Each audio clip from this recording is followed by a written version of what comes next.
他的爱人走了，他住了几十年的小镇被全美国遗忘，他失去了心中所有的美好，他决定开着车走出去。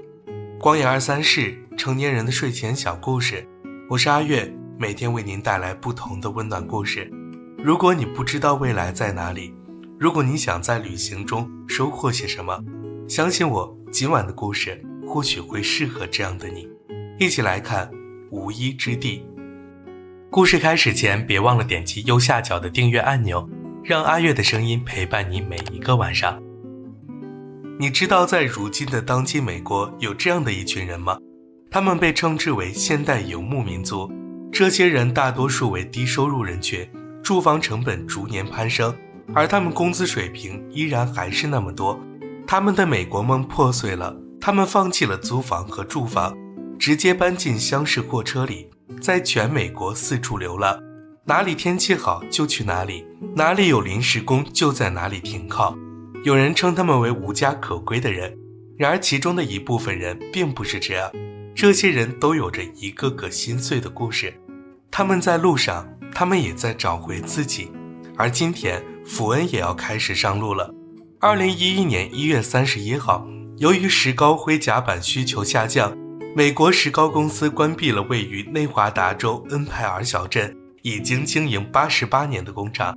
同年7月，恩派尔的邮政编码停止使用。恩派尔，一个因工厂而生又因工厂而亡的地方。年过半百的福恩打开了尘封许久的仓库，他只带走了父亲送给自己的盘子和一件丈夫生前的衣服，因为这两个男人是他生命中最重要的人。12月的内华达州冰天雪地，灰蒙蒙的天使福恩终于和恩派尔告别。他出发了，不知道目的地是哪里就匆忙出发。车上没有洗手间，他只能在荒无人烟的旷野上方便，车里更没有暖气，因为那太耗费汽油，得不偿失。黑暗中的路途是望不见尽头的荒芜。沙漠玫瑰房车停车场是他暂时定下的停靠站，他打算在圣诞节期间在亚马逊工厂打临时工，这样他就能免费停靠在房车停车站。在那里，房车不允许随便停靠，只能在特定停车站停留过夜，随便热一热罐头，就着风声就是一顿简单的晚饭，吃完就赶紧休息，因为天亮前亚马逊要开工了。圣诞前后是整个平台最忙碌的物流时期，这里有着大量类似于福恩一般的临时员工帮忙发货打包。福恩认识了一位同事琳达，琳达比他年长，花白的长发就简单地梳在一起。琳达友好地向福恩介绍着一起工作的工友，其中一个工友展示着自己的纹身，上面的一句话是工友最喜欢的：家到底是一个名词，还是你永远放在心里的东西？走在路上，洗衣服是一件不容易的事情，要把脏衣服全部打包好，拿到附近的硬币洗衣店清洗。福恩和琳达经常待在一起，福恩向琳达展示了自己最宝贵的东西，那是父亲给他的盘子，上面是那精美的秋叶。分拣产品的工作并不难，可是长时间的工作让福恩还是在买东西的时候睡着了。不曾想，在这里福恩碰见了自己的老友布兰迪。布兰迪知道福恩的处境，友善地邀请福恩去自家暂住。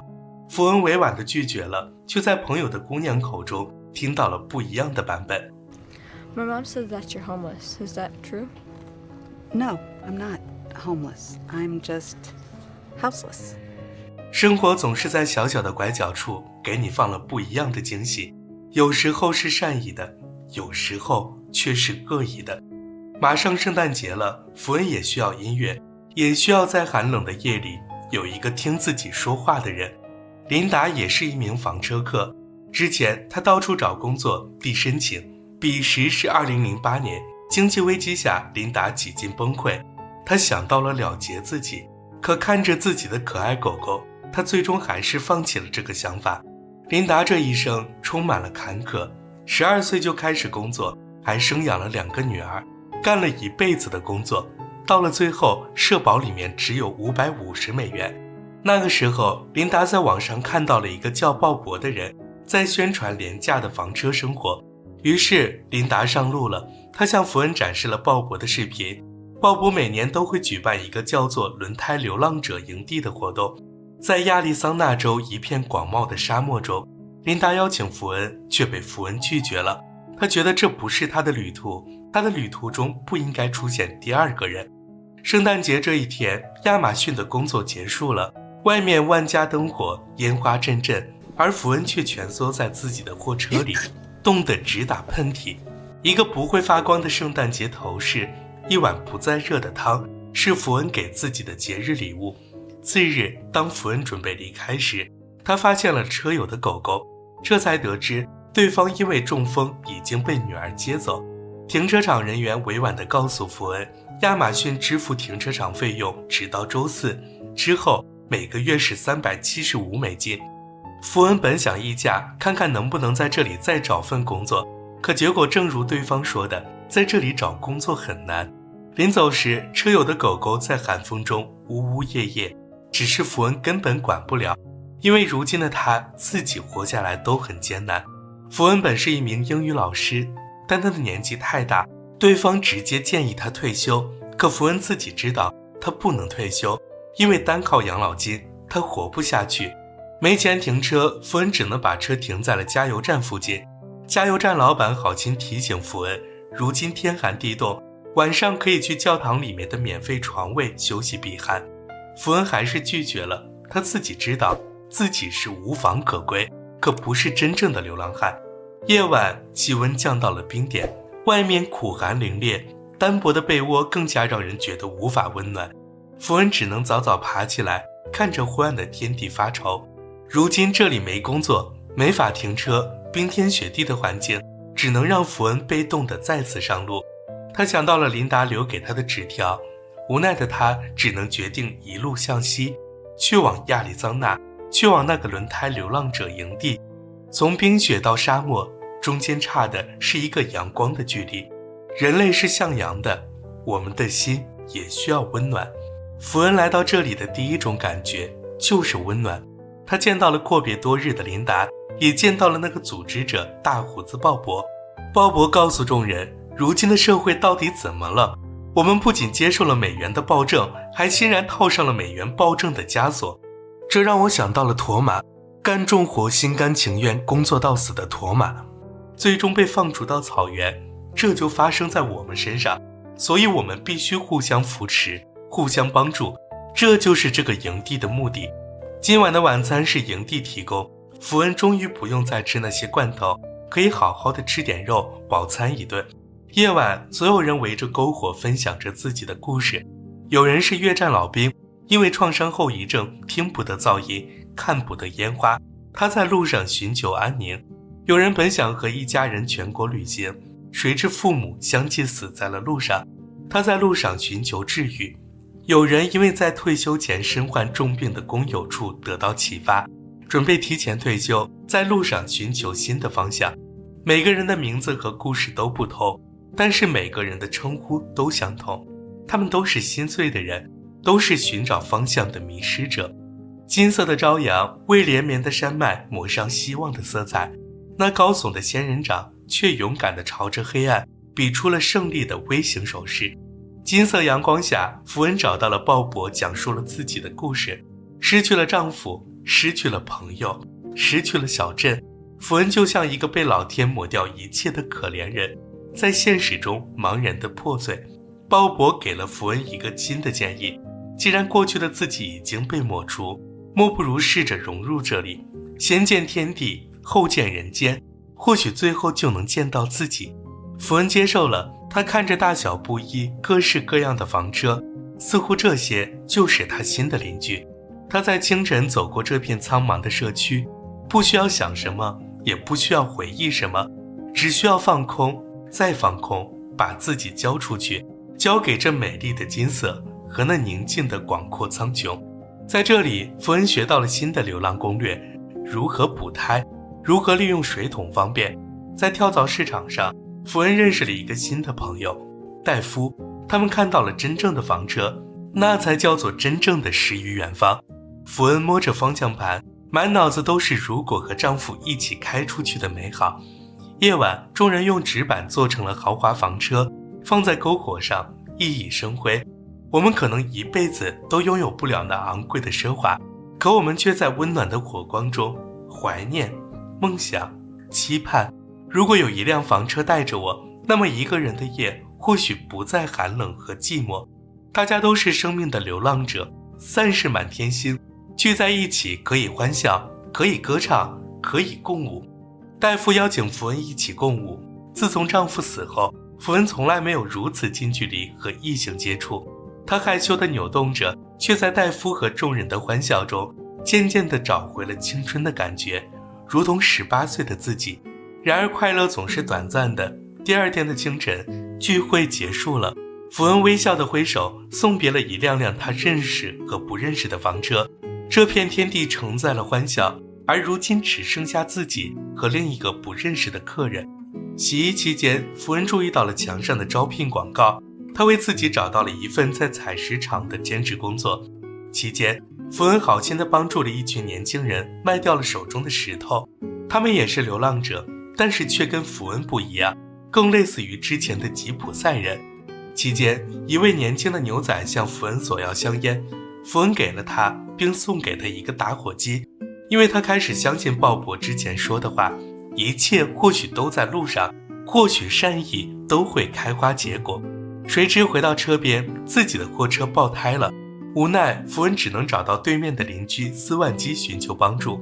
斯万基之前挂上了黑色的骷髅旗帜，寓意不要靠近，不要打扰。福恩也是没办法，好说歹说让对方送自己车进行维修。作为和琳达同样的白发人，斯万基可不是什么好脾气。他直言福恩继续留在这里就是在等死，他要求福恩必须学会生存技能，不要把流浪看作儿戏。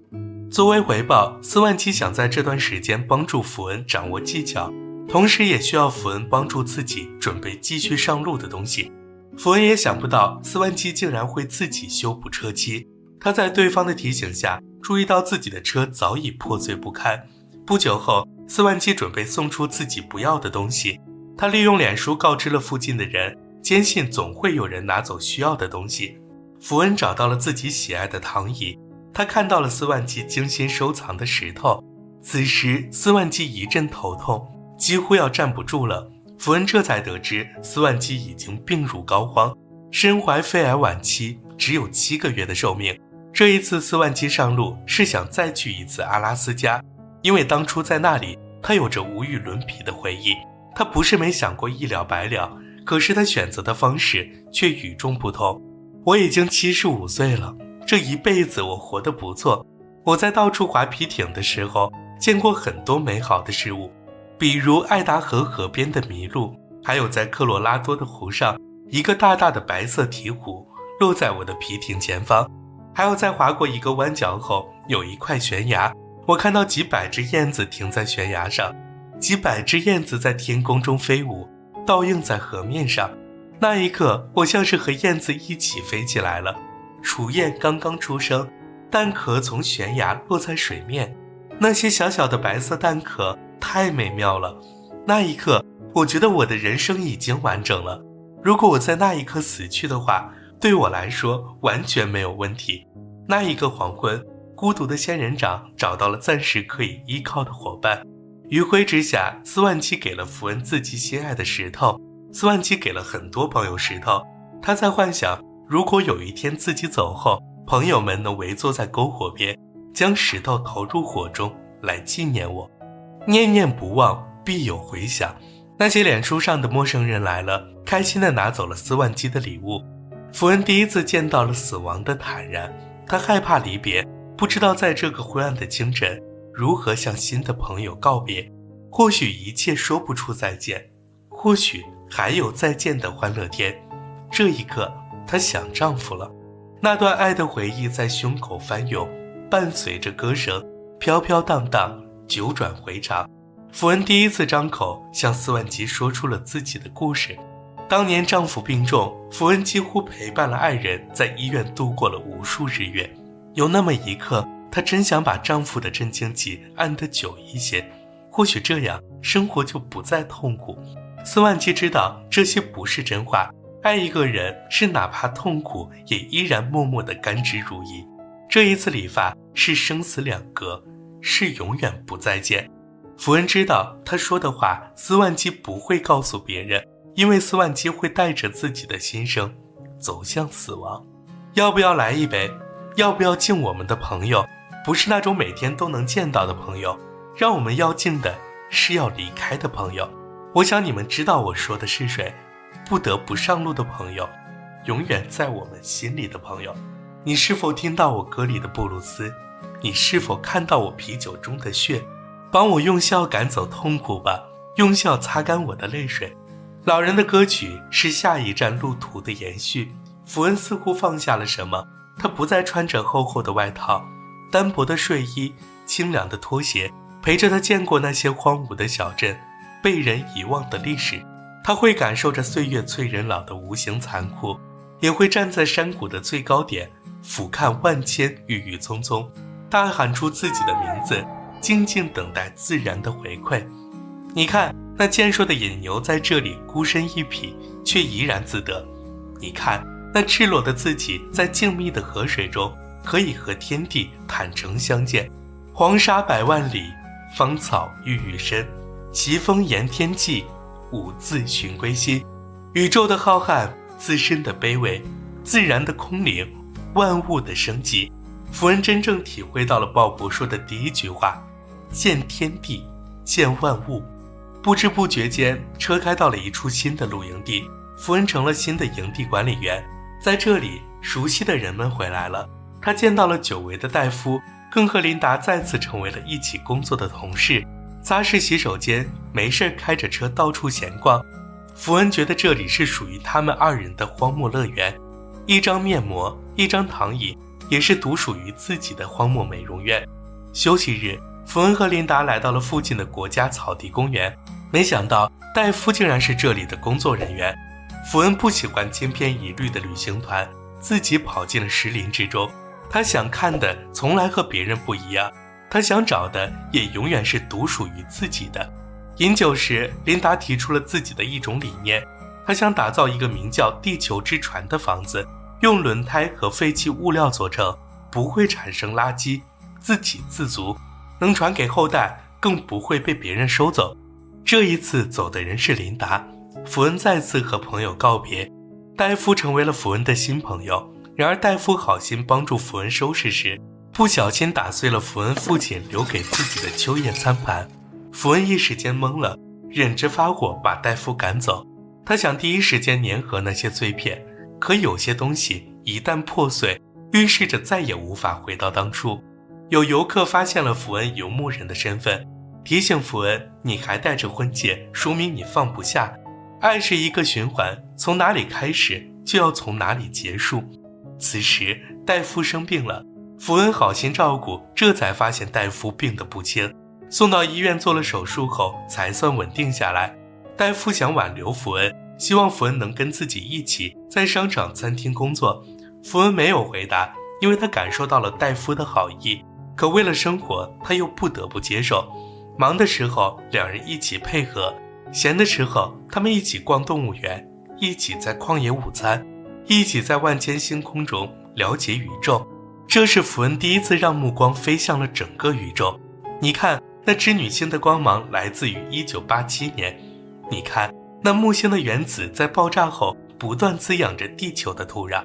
原来我的故事在宇宙面前如此渺小，原来我在宇宙面前如此渺小。不久后，戴夫的儿子戴维斯来找戴夫，如今戴维斯已经有了孩子，希望戴夫可以回家。戴夫的故事很简单，年轻时忙来忙去，没有陪伴过孩子，到了老年生活不易，却怎么也不敢见孩子。如今有了孙子，戴夫多了一份勇气，然而他还想再多一份。戴夫邀请福恩和自己一起回家，这是无声的示爱。福恩当然明白，只是她放不下丈夫，放不下那份迷失的心。次日天明，尴尬的福恩假装不开门，她看到了戴夫留下的礼物，一块拥有很大空洞的石头。透过洞口，她看到了不一样的山，这里面的她可以如同一个新生婴儿，重新打量那些熟悉的风景，或许重新开启一切，才能对世界不生厌倦。所以福恩开始接受孤独，一个人默默工作，一个人给自己拍照，一个人坐在喧闹中静静吃饭。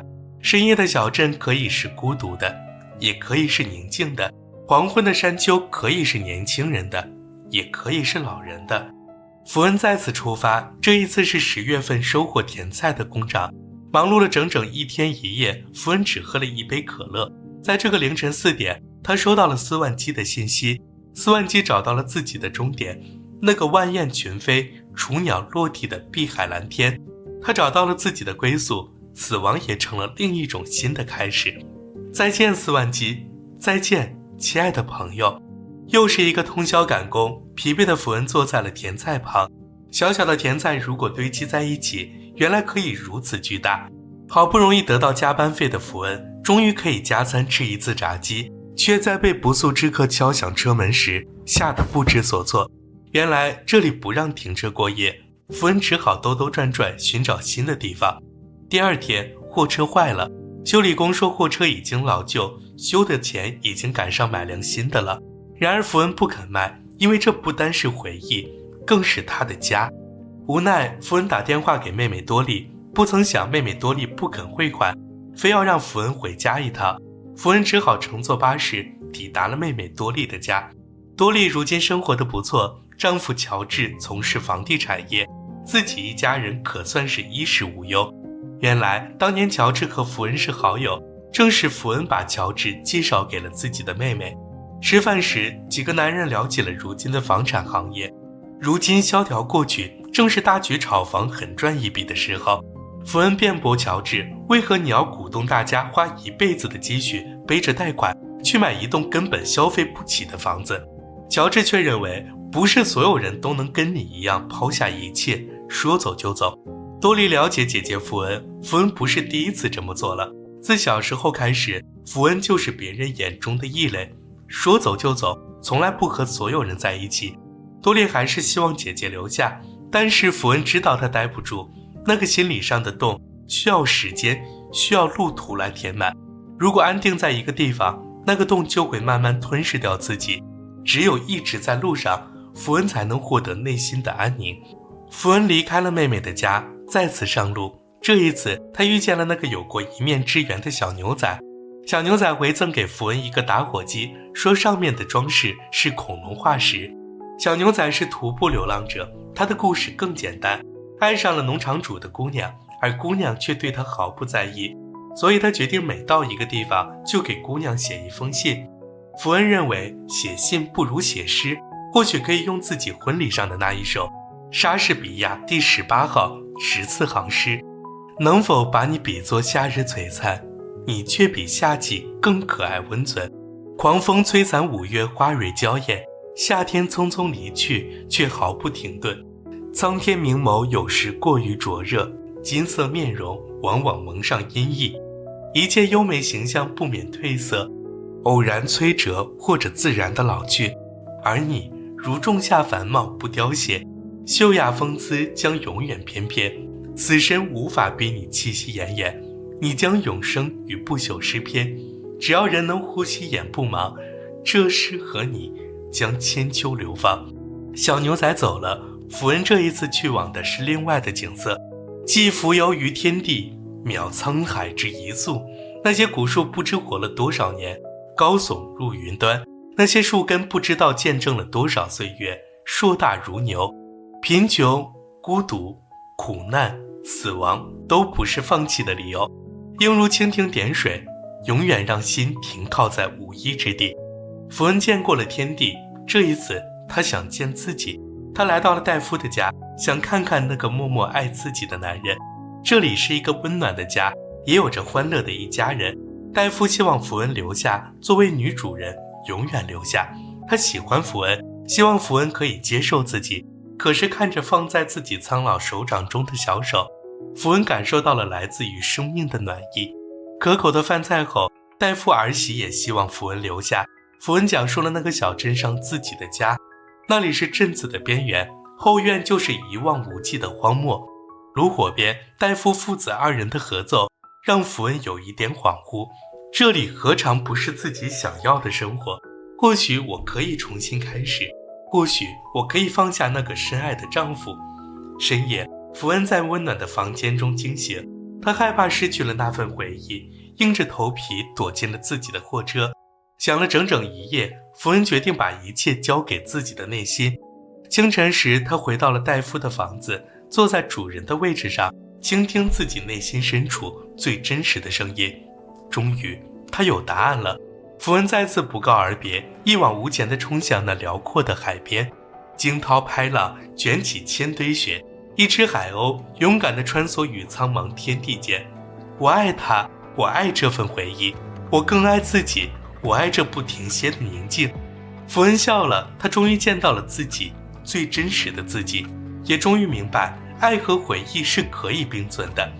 又是一年年末，再次回到了亚马逊打包裹，再次一个人拼图洗衣服。这一次，福恩已经坦然地接受了这一切。他可以带着温暖的烟花，笑对着黑暗中的陌生人，说着新年快乐，也可以如约回到了那个1年1度的流浪者营地。斯万基的朋友们回来了，真如斯万基当时所说，每个人都投下了石头，说出了再见的话。福恩什么都没有说，因为他有对方最后的美好回忆，这已然足矣。1年的时间让福恩有了新的感悟，她找到了鲍勃，说出了自己为何画地为牢。自从丈夫走后，似乎只要福恩离开，丈夫就像从未存在过一样。多年来，福恩都因为这份感觉久久不肯离开，直到去年自己勇敢地出发。这一路下来，她明白了父亲当初说的话，回忆在，人就在，只要我记着他，他就会一直在我身边。鲍勃深有同感，原来鲍勃做这一切的初衷，也是因为几年前儿子自我了结。饱受痛苦的鲍勃终于在路途中明白，帮助陌生的每一个人都是在纪念儿子。渐渐的，鲍勃明白了在路上的含义，每一个人都会再见，每一个路口都会有它的意义。所以鲍勃从来不说再见，永远都说路上再见。如果你痛苦，大可以慢慢痛苦；如果你怀念，大可以慢慢怀念。只要你在路上，总会遇到你想见到的那个人。恩派尔这个作为起点也作为终点的地方，福恩终于决定如同斯万基一般，送出了自己所有的旧物。她再次去了丈夫深爱一辈子的工厂，再次回到了那个生活了很多年的房子。在那个后院远方，除了荒漠还是荒漠，可是福恩已经不害怕了。他知道自己的脚就是方向，自己的心就是吾乡。亲爱的，我走了，请不要为我哭泣，因为我总会在路上遇见你。从今天开始，我会升入蜻蜓，不留恋于一处，永远停靠在那无依之地。本篇完。如果你喜欢我讲述的故事，可以点击观看光影230的播客列表，这里面分类整理了阿月讲述的近500部电影故事，总有一款适合陪伴您进入甜蜜的梦乡。当然也不要忘了订阅光影230，这样就能第一时间查看我的最新视频。无依之地是2020年华人导演赵婷的第3部作品，电影获得第77届威尼斯电影节金狮奖。赵婷也成为获得本奖项的第5位女导演和第8位华人导演。有趣的是，除了福恩和戴夫等有数的几个主演外，电影中所有的配角几乎都是素人出演。我总是幻想着等赚了钱就周游世界，看遍世间繁华，老来田煞享安然。可是真到了做的时候，往往又退缩了。因为生活，我们不得不妥协很多自由，许多梦想就在这蹉跎间变成了一次次梦中的光景。房贷车贷让我们弯下了腰，和他人和自己的烦恼让我们的心蒙了尘。我们总会暗自叹息，默默哭泣，在某个夜深人静惊醒时分，再次怀念那一份梦想。其实大可不必，人这一辈子有无数种生活的方法，我们总是过着一种，向往着另一种，然而另外一种不一定有你想的那么好，而你自己过的这一种并没有你想的那么差，这完全取决于你自己的心。亲爱的，请不要妄自菲薄，你终会找到属于你的价值。亲爱的，请不要求之得之，没有人可以把生活过得完美。好好爱自己，爱你那颗独属于你自己的心，就是最好的。哦，对了，如果喜欢阿月讲的这个故事的话，别忘了点击右下角的订阅按钮哦，让我们每晚在光影23室相互陪伴。